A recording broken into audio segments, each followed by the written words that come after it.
ሰላም ሰላም ውድ ኢትዮጵያውያን እንዴት ዋላችሁ? ሰላም ናችሁ ወይ? በያላችሁበት ሰላማችሁ ብዝት ይበልልኝ። ፍቅርን፣ ጤናን እና ያሰባችሁትን እንዲያሳካላችሁ እመኝላችኋለሁ። በመጀመሪያ ደረጃ ይሄንን ቤት ለዚህ ቤት ቤተሰብ ያልሆናችሁ ሰብስክራይብ እያደረጋችሁ ላይክ፣ ሼር እየተደራረጋችሁ ሁሉም ጋር አዳርሱልኝ። እንዲሁም ደግሞ ከየት ሀገር ሆናችሁ እንደምትመለከቱኝ ኮሜንት ስራ አስቀምጡልኝ። ቤት ሰብስክራይብ እያደረጋችሁ እንዳልኳችሁ ላይክም እያደረጋችሁ ሼርም እየተደራረጋችሁ ደግፉኝ።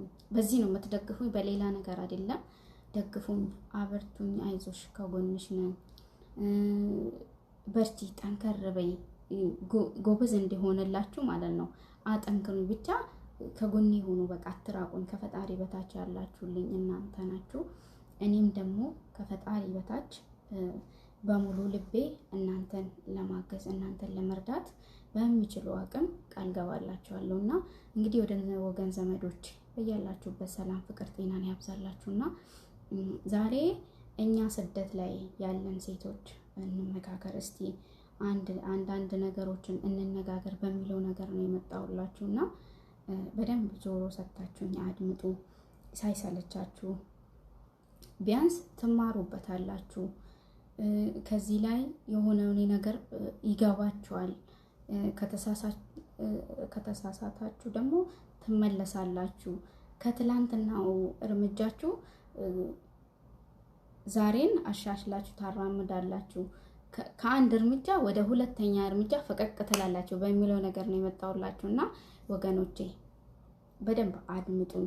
አሁንም ተባበሩኝ ፕሊስ ብዬ የሚጠይቃችሁ ነገር ቢኖር በማዳመጥ ጆሮ ሰጥታችሁኝ አድምጡኝ። የእውነቴን ነው፣ ይጠቅማችኋል፣ ይህ ነገር ትምህርት ነው የሚሆነው በሚለው ሀሳብ ነው ያመጣሁላችሁ እንጂ እኔ ዝም ብዬ አሁን ሰዓቴን ለማቃጠል አይደለም እዚህ ጋር ቆሜ የማወራችሁ። እና እኛ ሴቶች ስደት ላይ ያለን ሴቶች በጣም ጥንቃቄ ያስፈልገናል። ለምሳሌ ኢሞ በማውራት ኢሞ ቪዲዮ ኮል ሲወራ ለምሳሌ ከባሎቻቸው ጋር ከፍቅረኛ ጋር ሊሆን ይችላል። አዲስ ጀማሪም ሊሆኑ ይችላሉ፣ ነባሮችም ሊሆኑ ይችላሉ፣ ብቻ ወዘተ። ግን ቪዲዮ ኮል ስታወሩ ጥንቃቄ እያደረጋችሁ አርጉ። የተባላችሁትን ነገር በሙሉ ማድረግ ሳይሆን ነገ ምን ይጠብቀኛል በሚለው ነገር እያሰባችሁ ስልክ ተጠቀሙ። ስልክ ስትጠቀሙ የገዛ ስልካችሁ ነው ለውርደት ለማይሆን ነገር አሳልፎ የሚሰጣችሁና ስልካችሁን ስትጠቀሙ በጥሩ ነገር እንጂ በመጥፎ ነገር አትጠቀሙበት። እውነቴን ነው የምላችሁ። ይህንን ስላችሁ አንድ ጓደኛችን ነበረችና ከሷ ደግሞ እኔም ደግሞ ከሷ ተምሬ ከሞ ለእናንተ ላካፍላችሁ በሚለው ነገር እኔም አዋቂ ስለሆንኩኝ አይደለም፣ የሰው ልጅ ነኝ፣ እኔም እሳሳታለሁና ላካፍላችሁ፣ ላስተምራችሁ፣ ትንሽ ተማሩበታላችሁ ብዬ ነው ይሄንን ሐሳብ ያቀረብኩትና እስቲ እንነጋገር፣ እስቲ እንመካከር፣ እስቲ በደንብ አድምጡኝ። እስቲ አንድ እህታችን ምን አለች መሰላችሁ? እንግዲህ ከዚህ በፊት ፍቅረኛ ነበረኝ፣ 2 ዓመት አብረን ቆይተናል። ልጁን የተተዋወቁት በቲክቶክ ነው። 2 ዓመት ፍቅረኛ ማማቾች ነበርን። ከ2 ዓመት ቆይታ በኋላ ተለያየን፣ ተጣላን አለች። ከተጣላም በኋላ ደውለው አንቺ ቪዲዮ ኮል በሚደውልብልሽ ጊዜ ቪዲዮ ኮል አርጊ የሚልሽን ነገር በሙሉ እያደረግሽ እኔ እያስቀመጥኩኝ ነበር ቪዲዮውን አላት። እና አሁን 3 ሚሊዮን የምታመጪ ከሆነ አካውንቴ ላይ የምታስገቢ ከሆነ ሚዲያ ላይ አለቀም። 3 ሚሊዮኑን ደግሞ የማታስገቢ እምቢ የምትይው ከሆነ ደግሞ ሚዲያ ላይ ነው መለቀልሽ አላት። እስቲ እናንተ ቆም ብላችሁ አስቡ። እኛ በሷ ቦታ ብንሆን ምንድነው የምናደርገው? በጣም ከባድ ነው። በጣም አስጠሊታ፣ ለመስማትም ዘጊ የሆነ በቃ ይሻክካል። ወላሂ በሰው ፊትም በፈጣሪ ዘንድም ይሄ ነገር ተወዳጅነት የለውም እና አሳፋሪ ነው። በሰው ፊትም እያፈረች በፈጣሪ ፊት እንግዲህ ምን ብዬ ልንገራችሁ፣ ከሁሉም ከንቱ የሆነች ልጅ ሆናለች አሁን እቺ ልጅ ማለት ነው። እና እኔ በሷ ቦታ ቢሆን አይደለም 3 ሚሊዮን እኔ 3 ብር እንደማልሰጠው ነው መጀመሪያውም እንደዚህ አይነት ህይወት ውስጥ አልገባምና ፈጣሪ አንተ ይጠብቀኝና እኔ በሷ ቦታ ባንቺ ቦታ ቢሆን አልኳት እኔ ዱዴ እንደማልሰጥ ነው የነገርኳት። ምክንያቱም አንዴ ቪዲዮ ከሷ አምልጧታል ሳታቀም እሷ እንግዲህ ፍቅር ተብሎ ነገር ነውና ሳታቅ አድርገዋለችና እሱ ደግሞ ያንን ነገር ቀርጾ አስቀምጦላታል።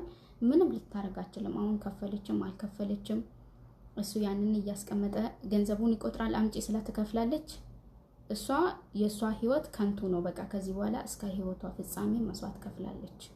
በቃ አብቅቶላታል ለዛች ሴት ማለት ነውና በጣም የሚደብር በጣም አሰቃቂ በጣም የሚሻከክ ነገር ነውና እህቶቼ ይሄ ነገር የሚደርሰው እኛ ሴቶች ላይ ብቻ ነው። ሲጀመር አንድ ነገር ልንገራችሁ። ሴት ልጅ ምንም ያህል ጥሩ ነገር ብትሰራ ሴት ልጅ ምንም ያህል ጥሩ ቦታ ብትቆም በጥሩ ነገር ስሟ አይነሳም። አብዛኛው ጊዜ እስቲ እሱ እንደዚህ አድርጓል እሱን የሚወቅስ ሰው አለ? ወንዱን የሚወቅስ ሰው የለም እኮ። እሷ ዱርዬ ናት እሷ እንደዚህ ናት። ግን ዱርዬ የሆነችው ከሱ ጋር ነው አይደለ? ስሜት የጋራ ነው ለሁለት ነው አይደለ? ግን የምትወቀሰው አብዛኛው ጊዜ ሴቶች ናቸው። ይሄንን ማወቅ መቻል አለባችሁ። እዚህ ላይ አላማ የሌለው ሰው አለ ብዬ በጭራሽ አላስብም። የእውነቴን ነው። ለዓላማ ነው እዚህ ጋር የመጣ ነው። የስደት ዓለም ውስጥ የተካተት ነው ራሳችን ለመለወጥ ቤተሰብ ብለን ልንወጣ እንችላለን ወይ ደግሞ የራሳችንን ትዳር እናሻሽላለን የራሳችንን ህይወት እናሳድጋለን የሰው ድጋፍ አንፈልግም ብለን ነው አይደለም የምንወጣው። ስንወጣም ደግሞ ብዙ እንቅፋት እዚህ ቦታ ላይ ብዙ እንቅፋት ይገጥመናል። ይሄን ውጣ ውረድ ማለፍ አለብን። ከዛ መተን እዚህ ቦታ ደርሰን ደግሞ አያቅተንም። እኛ ስደተኞች የጀግና ጀግኖች ናችሁ። ለምንድን ነው አሳልፋችሁ እጃችሁን የምትሰጡት? የእውነት እጅ እንዳሰጡ በቃ ግሁዝ ሁኑ፣ ጠንካራ ሁኑ። በምንም አይነት ሁኔታ እንዳትሸወዱ። በተለይ ፍቅር ተብሎ በቃ አለ አይደል የሆነ አጉል ፍቅር እንዳትጀምሩ። ይሄ በኦንላይን ተተዋውቆ በቲክቶክ ሊሆን ይችላል፣ በኢሞ ሊሆን ይችላል፣ በሜሴንጀርም በሆነ ነገርም ስናፕቻትም አለ። በቃ በዚህ እየተተዋወቃችሁ ፍቅረኛ ማማቾች ነን ንካል እንደራረግ ነው ምንም ችግር የለውም ስላፈቀርኩት ስለወደድኩት ምናምን ብላችሁ በቪዲዮ ኮል አደራችሁን ብላችሁ ምንም ነገር እንዳታረጉ። ብቻ ሰው ባያያችሁ ሰው ከጎናችሁ ባይኖር አንድ ፈጣሪ እያያችሁ መሆኑን አትርሱ። እውነቴን ነው። በጣም የሚደብር ነገር ነው። ይሄ ግን የሰው ስራ ሳይሆን ይሄ የሰይጣን ስራ ነው። ይሄ ሰው ያደርጋል ብሎም አይታመንም። እንግዲህ ሰይጣን ያሳስታል። ተሳስተሽ አድርገሻል። እንግዲህ እንደዚህ አይነት ህይወት ውስጥ ያልገባችሁ እህቴ እንዳትገቡ አደራ ነው የምላችሁ። ቢያንስ ካሜራ ልኖር ይችላል ብላችሁ አስቡ። በቃ እዚህ ቦታ ስትመጡ ሰርታችሁ ለመለወጥ ብቻ እንደሆነ አስቡ። ሁሌም ቢሆን እሱን አስታውሱ። የት እንደመጣችሁ የት እንዳላችሁ ለምን እንደወጣችሁ አላማችሁን አትርሱ። አላማችሁን ስትረሱ ነው እንደዚህ አይነት ነገር የምታደርጉት። እና ታሞ ከመማቀቅ አስቀድሞ መጠንቀቅ በጣም ይቀርባል እህቶቼ። እና በጣም አምሮዬ ስለጨነቀኝ ሐሳብ ስለሆነብኝ እንዳልኳችሁ የቤት ስራ ሆኖብኝ በዚህ ነገር ላይ ቪዲዮ መስራት አለብኝ። እህቶቼ መስማት አለባቸው። ኦሬዲ እየሰማችሁ ነው። ቲክቶክ ላይ አብዛኛው ጊዜ እንደዚህ አድርጌ በዚህ መጥቼ ተጣልተን ምናምን እንደዚህ ከፈይ ብሎኝ ምናምን ትሰማላችሁ። ከሱ ራሱ መማር ትችላላችሁ። ብቻ እናንተ አሁን ምክር በምትሰሙበት ጊዜ ሳይሆን በምትመክሩበት ጊዜ ነው። መክራችሁ በምትመልሱ ሌላኛውን ሰው መክራችሁ የምትመልሱበት ጊዜ ነው እንጂ ትመከራላችሁ ብዬ አላስብም። ሁላችንም ራሳችን ችለን ነው የወጣነው። በቃ አሁን ራሳችን ችለን ቆመናል። ለምን ብቻሽን ወጥተሽ ስደት ዓለም ላይ ነው ያለሽው? ማንንም ከፈጣሪ በታች ማንንም ከጎንሽ የለም። ይሄንን ማሰብ መቻል አለብሽ። ሁሌም አትርሺ እና በሌላ ቪዲዮ ደግሞ በሰላም እስከምንገናኝ ይሄንን ቪዲዮ ሳትሰለቹ ሳይደብራችሁ ሼር እየተደራረጋችሁ አድምጡልኝ። ሰብስክራይብ ያላረጋችሁ ከላይ እንደተጠቀስኩላችሁ ሰብስክራይብ እያደረጋችሁ አበረታቱኝ።